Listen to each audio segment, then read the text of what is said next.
ano ka? Anong klaseng funny girl ka? Ikaw ba yung funny girl na waki-waki? Oo. Di ko, how do I describe?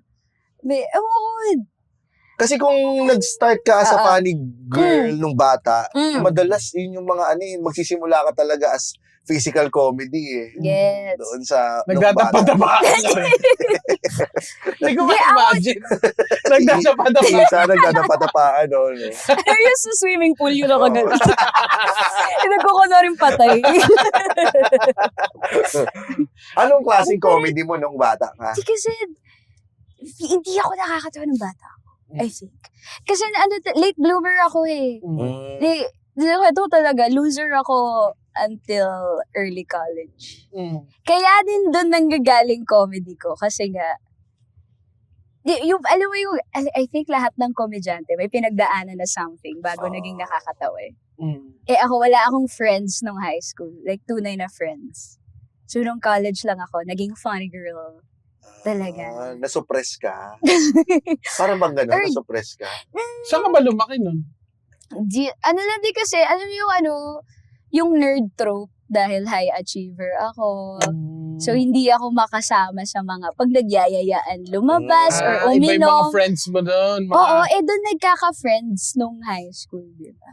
Tunay lang akong lumaya nung college. Ano magagawa parents ko? Oo.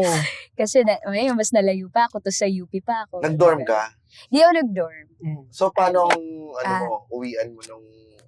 Wala kami sa pauwi. Pero dahil yung era na kailangan mag-overnight para talaga matapos yung mga project, yung mga... Wala kami thesis nun. Nerd ka? Pero paper. Oo, nerd ako nun.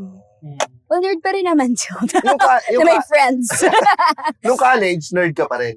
Oo, pero mas yung, kasi takot ako nun maging... So, doon galing doon galing yung nag-aaral ka muna doon sa isang bago mo pinapasok. Baka nga, no? Na-therapy niyo ako. Giling. Pero yung... Nung college kasi, doon ako nag-explore na. Nung high school, takot pa ako mag-fail. Kasi nga, high achiever mentality. Nung sa UP, na-discover ko na, bobo pala ako. So, parang wala ka ng pake kung anong mangyari. So, mas nag-explore na ako ng things. Kaya rin late ko na-realize na, ibang course pala gusto ko. Pero tinapos ko pa rin course ko. Ano course mo? Business ad. Kasi binibuild nga ako na na-train ako to be a client, ganun. To be a corporate girl. Tapos, bigla, gusto ko po mag-writer. Ano mo ba? Napuntahan mo yun? Naging copywriter naman ako in advertising. Tapos yun nga, for a while, nagawa ko naman yung, gusto ko kasi talaga magpatawa. Tapos dati, nagagawa mo pa siya sa ads. Si Wacky Girl. Ayun na si Wacky Girl.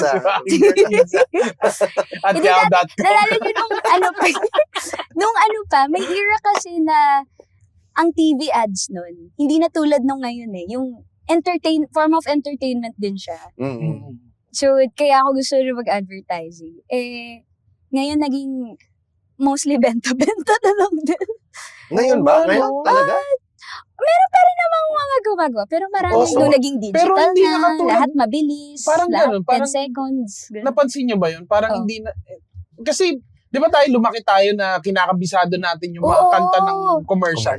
Hindi na kaya ganun ngayon? Hindi ko lang maano. Feel ko wala nang ganun ka-iconic na commercial. Na lumalabas. Ngayon. Kaya ako nag-advertising fan kasi uso nun yung mga jingle, mga yung may mga iconic lines sa commercial. Sabado. I love you, Sabado. Lagi mong isipin mo na lang, yun, diba? ham yan. Para sa paborito kong anak, ay apo. Si Karen. Oo, di ba? Wala nang halos ngayon tumatatak. Mini films nun ang advertising. Kaya gusto gawin. Huwag ka mag-alala, anak. Supportahan ka. Oo, diba? Ganun, diba? Ang dami niyan. Oo, dami nun. Tsaka mga jingle nga yung Asim Kiling. Kailan ka nag-quit ng nung pumalo na yung stand-up. Ito may nakakatawa. So, nung maano na ako sa staff. Buti nun, yung agency where I worked at the time, supportive sila. Gusto kasi nila may thing outside work yung mga creatives nila doon. So, supportado ako sa mga shows. Pumapalo yung stand-up at the time. Tapos, in the same year, sabi sa akin, uy, mapopromote ka this year. Tapos, sabi ko, ayoko. Oh, shit. O, Hindi gagi, na ako parang magkakashow. tines ka ng pagkakataon nun, gagi. Yun yung first thought ko nung sinabi sa akin, dapat ma-excite ako, di ba? Tapos, nung sinabi sa akin, popromote ako, ayoko! Tapos, ayun, doon ko decide na, okay, baka nga, let's go full-time. Tingnan nyo yung walang nangyayari dati. Hindi ako nagaganyan. Ngayon, ang saya-saya ko sa akin nyo. Scam bags. Pero ganun talaga no, papipiliin ka. Oo, papipiliin ka ng world, Tagtadhana, ng universe. totoo yun. May ganun siyang thing. Oo, kasi nung ako din ayoko ring ma-promote eh. Oo. Pag maging manager ka, lalo ka ng visible sa mga Hindi mo upper tinatanggap, management. James? Nagkaroon ba na doon ka na papunta? Nagkaroon ako ng time na gusto ko i-promote pero ayoko. Sabi ko, baka pwedeng next year na po. Tapos nung next year na, baka pwedeng next year na po. Dinadelay mo rin. Oo, hanggang sa, ayun, tinanggal na ako.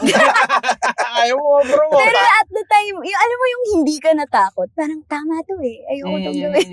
Pero ang tapang mo kasi, inabot ako ng 14 years bago mag full time eh. Yes, Ikaw naman. ilang years nang nagko-comedy bago ka mag full time? Pero feeling ko gut feel yun para sa Oo, atin. gut siya. Oo, parang something na parang kahit na anong To be mangyari, the naniniwala ako na may mangyari dito. Oo. Di ba parang ganun eh. Tapos gutom muna. Gutom muna siyempre.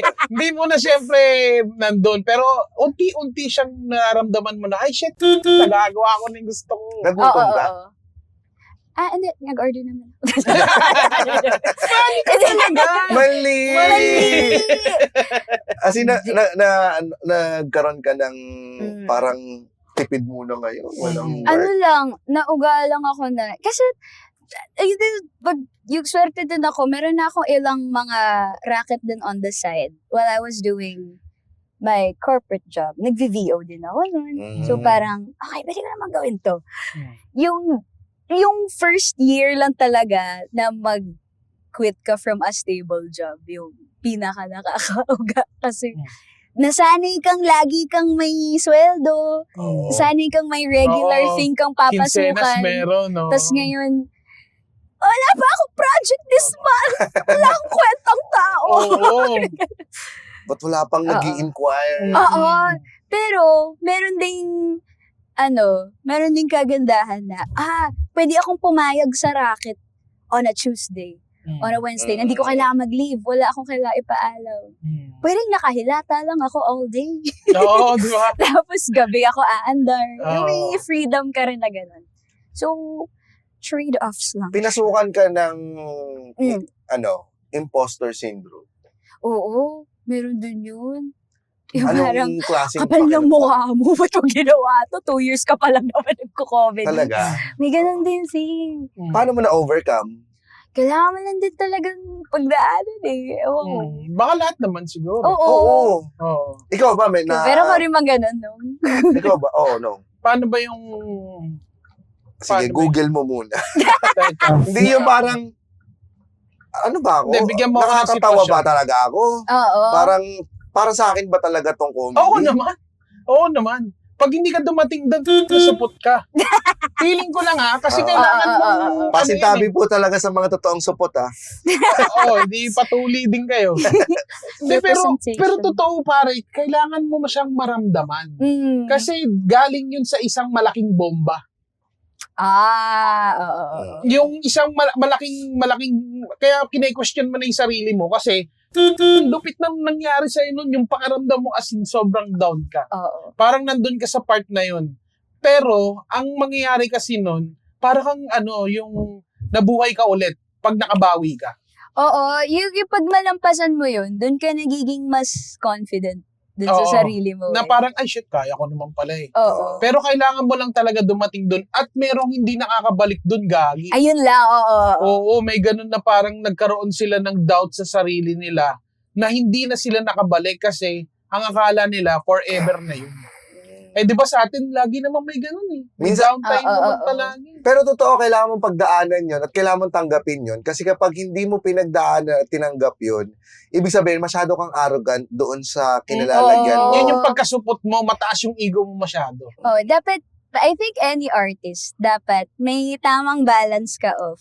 May ego ka na ang galing mo. Mm-mm. Pero dapat, meron ka rin kumukontra na, di ka magaling masyado. Oo. Kasi doon magagaling yung learning eh. Oo. Catch us every week on YouTube, Spotify, or wherever you listen to podcasts. At syempre, i-follow na rin ang official social media pages sa Facebook, Instagram at TikTok para lagi kang updated sa masayang biyahe at kulitan sa kalsada.